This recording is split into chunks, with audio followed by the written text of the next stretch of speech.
नेपाल में जेनजी आंदोलन ने केपी शर्मा ओली की सरकार का तख्ता पलट कर दिया है।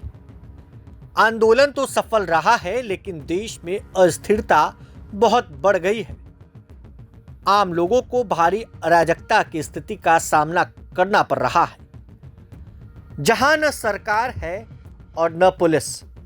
फिलहाल देश आर्मी संभाल रही है। अब इस बीच नेपाल की टूरिज्म इंडस्ट्री को भारी झटका लगा है, जो कि देश की जीडीपी में अहम योगदान करता है। जीडीपी में तकरीबन 7% का योगदान देने वाले टूरिज्म इंडस्ट्री पर परिमार से होटल इंडस्ट्री पर भारी घाटे में है। होटल बुकिंग में 50% की गिरावट से होटल मालिकों में भारी चिंता है। वहीं होटलों की बुकिंग पहले से आधी कम हो गई है। आंदोलन से पहले नेपाल में बड़ी संख्या में पर्यटक आ रहे थे, लेकिन अब यह संख्या 50% से भी कम हो गई है। हालात इतने बिगड़ गए हैं कि होटल मालिकों और मैनेजर गहरी चिंता में हैं। नेपाल के लोग अचानक बढ़ी बेतहाशा महंगाई से भी परेशान हैं, क्योंकि आंदोलन की वजह से लैंडलॉक्ड नेपाल के बॉर्डर बंद कर दिए गए हैं और सप्लाई बिल्कुल रुक गई है।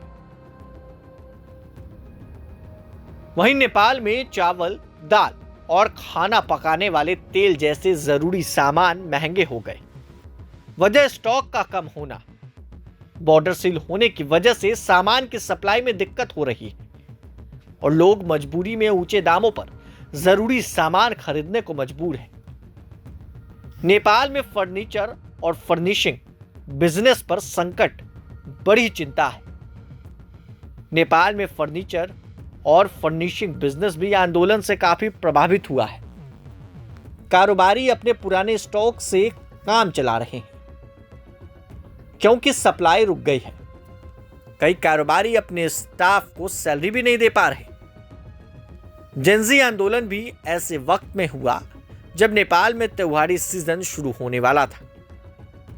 नेपाल के एक बिजनेसमैन के अनुसार उन्होंने बताया कि दशहरा नेपाल में बड़ी धूमधाम से मनाया जाता है, लेकिन मौजूदा हालात में बिजनेस जगत के सामने भारी चुनौतियां खड़ी हो गई हैं। आगे स्थिति सुधरेगी या नहीं, इसे लेकर भी संशय बरकरार है। नेपाल का युवा वर्ग लंबे समय से महंगाई और बेरोजगारी को लेकर सरकार से नाराज चल रहा था।